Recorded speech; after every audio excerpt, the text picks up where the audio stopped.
Hi, this is Angelina with Impeccabilities powered by Kaizink. Today I'm just going to show you how to upload a improvement video from your phone using Google Drive onto our YouTube on our computer. So first you're going to go to your Google Drive app, signed in under your Kaizink email. You're going to hit that plus button, upload file, go to photos and videos, and then you will go to recents, pick your most recent video improvement, click upload. It'll show you an estimated time. Once that is uploaded, you will go to your computer, and once it's uploaded into your drive, you will go ahead and download that to your computer.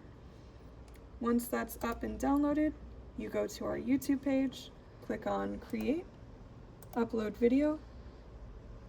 You're going to select Files, take the video you just downloaded, and from here you will use the naming convention in place to fill out your department, equipment, description, and your initials.